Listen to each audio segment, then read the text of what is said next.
Halo guys, what's up? Assalamualaikum warahmatullahi wabarakatuh. Ketemu dengan saya Musin. Hari ini kita akan lanjut pembahasan soal uji coba ujian nasional tahap kedua. Ya, mudah-mudahan bisa membantu. Lanjut saja, kita masuk ke soal nomor 14. Soal nomor 14 adalah soal yang berkaitan dengan gaya kolom, ya, atau hukum kolom. Di mana nanti ada persamaan yang disebut dengan F sama dengan K kali Q1 kali Q2 per R kuadrat, ya. Atau F itu adalah gaya kolom sendiri, F itu gaya kolomnya, ya. Terus ada K itu apa? K itu konstanta besarnya 9 kali 10 pangkat 9, ya. Terus ada Q1, Q itu muatan, dan ada R itu adalah radius atau jarak, ya. Jangan lupa jaraknya di sini kuadrat. Tapi menariknya soal ini adalah soal perbandingan, ya. Kenapa saya bisa menambahkan soal perbandingan? Kenapa? Kita bagi aja soalnya, ya. Di sini ada dua benda bermuatan listrik dengan gaya 2 Newton. Artinya ini gaya kolomnya, ya. Di sini F-nya sudah ada.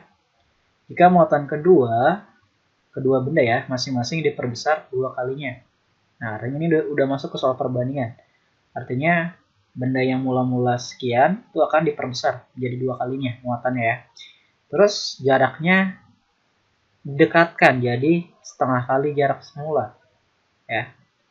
Ya, misalnya awalnya 4 jadi 2, jadi kan setengah kali, atau awalnya 1 jadi setengah, itu berarti setengah kali. Diminta adalah gaya tarik menarik kedua benda menjadi berapa, ya. Artinya F-nya sekarang yang baru berapa, ya. Nah, kamu kan tahu rumus yang ini, gaya kolom, atau cara ngafalinnya F sama dengan K itu robek-robek, ya. Nah, dia punya nilai K. K itu konstanta atau besarnya berapa? 9 kali 10 pangkat 9. Nah, untuk soal perbandingan kayak gini, K-nya kita jangan dimasukin. Kenapa? Nanti bikin repot. Jadi untuk nyari F baru, ya, kita tinggal gini aja. K-nya kita anggap nggak ada, atau kita anggap aja K-nya itu 1. Ya. Q-nya tadi muatannya diperbesar 2 kali, ya. Ya, anggap aja sekarang udah berubah jadi 2. Ya. Awalnya sekian jadi 2. Sekarang Q2 juga diperbesar jadi 2 kalinya. Berarti Q2 anggap aja awalnya 1 berubah jadi 2. Per jaraknya jadi setengah kali jarak semula, kan. Udah, kita masukin aja setengah, kita kuadratin. Ya udah, 2 kali 2 berapa?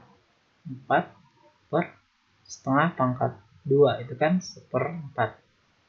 Dengan persamaan matematika sederhana kita putar, ya, rumusnya jadi 4 dikali 4 per 1. Jadi artinya berapa? 16. Ingat, ya, ini 16 bukan jawaban akhir. Kenapa? Karena kita tadi di awal punya F awal. F awalnya berapa? 2. Jadi F baru itu artinya 16 kita kali dengan F semula, ya, F semula. Jadi yang tadi jawabannya 16 kita kali sama semulanya berapa? Semulanya adalah 2 Newton. Berarti 16 kali 2. Berarti berapa? 32. Jadi gaya yang telah dirubah awalnya 2 berubah jadi 32. Ya. Nomor 15. Nomor 15. Kita lihat nomor 15. Ya. Ini soalnya lumayan, ya. Bikin pusing, kenapa? Karena di sini cuma ada hambatannya dipasang paralel sama seri. Terus diminta dia urutan lampu yang memiliki daya paling besar ke paling kecil. Contoh gini. Kalian harus tahu dulu ada konsep namanya power atau daya. Ya. Daya itu punya persamaan. Daya itu simbolnya P, power sama dengan V kali I. Di mana V-nya ini apa? V-nya itu tegangan, I-nya itu adalah kuat arus. Nah, Rumus ini bisa kita kombinasikan dengan rumus Veer atau tegangan sama dengan arus kali hambatan. Maka gini, maka P bisa kita rubah, F-nya di sini ini ada V ya. V-nya kita ganti sama I kali R. Berarti yang ini nih, yang apa? Yang V-nya kita rubah jadi apa? I kali R. Nah, kali I lagi kan? Berarti kali I. Ya. Jadi persamaannya sudah berubah jadi apa? I kuadrat kali R. Terus jika kita nyari I, ya, ini kan I-nya bisa, yang tadi kan V-nya yang diganti ya, sekarang I-nya kita ganti. Berarti kalau I sama dengan apa? Sama dengan V per R. Jadi persamaan yang pertama pun yang ini, yang awal, V kali I, bisa kita rubah nih. Jadi V-nya tetap, yang diganti I-nya. I-nya apa? I-nya V per R. Jadi nih, ya. Jadi persamaannya V kuadrat per R. Artinya apa? Kita punya 3 rumus, ya, 3 rumus untuk mencari daya. Ada P sama dengan V kali I, ada P sama dengan I kuadrat kali R, dan ada satu lagi P sama dengan V kuadrat per R. Jadi ada 3 kombinasi rumus. Nah, kenapa kita harus tahu? Karena di sini yang diketahui cuma hambatan, ya. Berarti kita nggak bisa pakai rumus yang pertama yang ini, ya. Kita bisa pakai rumus kedua atau 3. Kalau gini, kalau kita lihat ini persamaannya, yang ini sama yang ini kan seri ya, sedangkan ini paralel. Artinya kita nggak bisa nih langsung kita cari dayanya tanpa kita sederhanain persamaan yang paralel, yang 5, 10, 12 harus kita sederhanain dulu dalam bentuk rangkaian penggantinya. Rangkaian pengganti yang ini berapa? Kan? Kita cari dulu rangkaian penggantinya. Gimana enaknya ya? Enaknya di bawahnya. Ya. Kita cari dulu rangkaian paralelnya. Rangkaian paralel itu pakai rumus super ya. Berarti jadinya super RP sama dengan 1 per tadi yang L itu ada 5, terus ada yang M ada 10, terus yang N ada 12.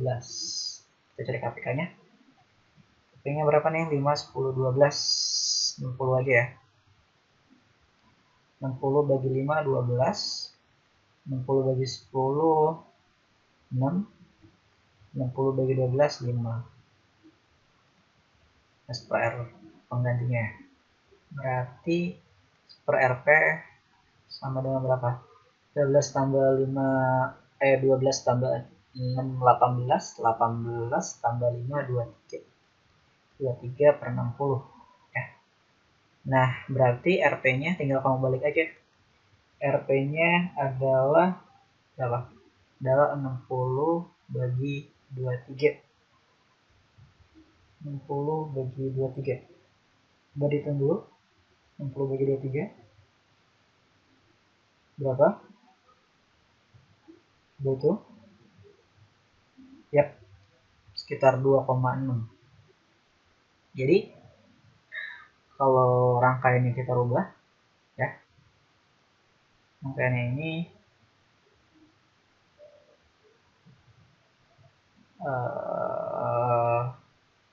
harusnya ini tadi berapa? 2,6. Ini 15. Ini 8. Nah, sekarang kalau untuk rangkaiannya sudah seri, kita tinggal lihat di sini ada hambatan. Kita tahu bahwa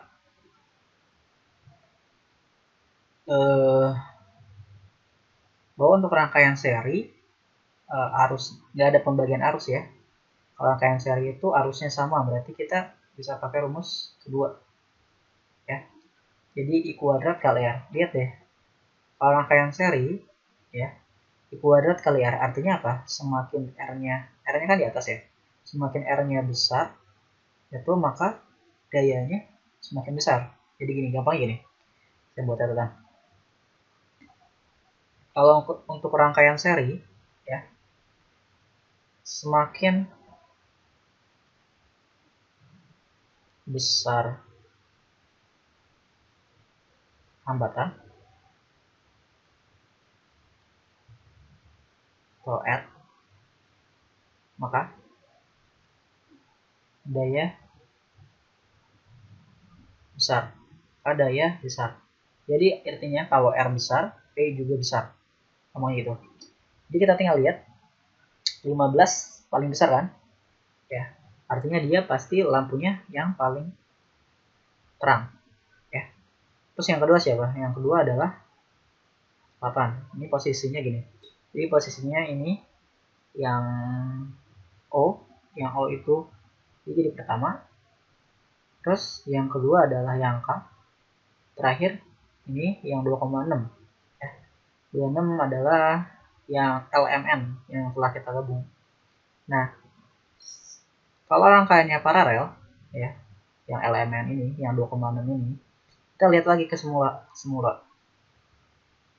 Ya, kalau paralel itu ada pembagian arus. Kenapa? Karena di sini nih, ya, di sini ada 3 cabang, ada yang di sini, dan ke sini, ada yang ke sini. Jadi arusnya terbagi-bagi, ya.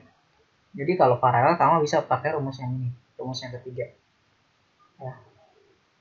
Jadi kalau seri pakai rumus yang kedua, kalau paralel, ya, paralel pakai rumus 3. Atau gini, gampangnya gini. Kalau paralel itu kebalikannya. Semakin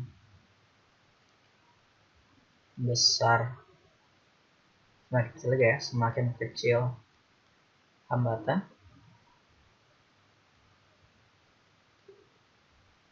R, maka dayanya besar. Jadi kebalikan kalau paralel. Jadi kalau R-nya kecil, ya, R yang ini kecil, dia malah dayanya makin besar. Ya, kenapa? Karena di rumus ketiga R-nya itu di bawah, yang berbanding terbalik, ya, antara P sama R itu berbanding terbalik. Jadi intinya yang paling terang itu yang pertama adalah yang pertama tadi yang seri ya. Yang seri itu awalnya 15 karena dia paling besar.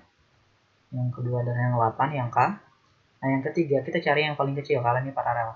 Berarti ini L yang ketiga, yang keempatnya N, yang kelimanya N. Jadi urutannya adalah O, K, L, M, N.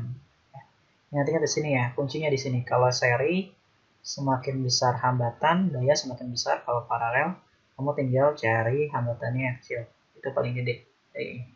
Ya, sampai sini. Assalamualaikum warahmatullahi wabarakatuh.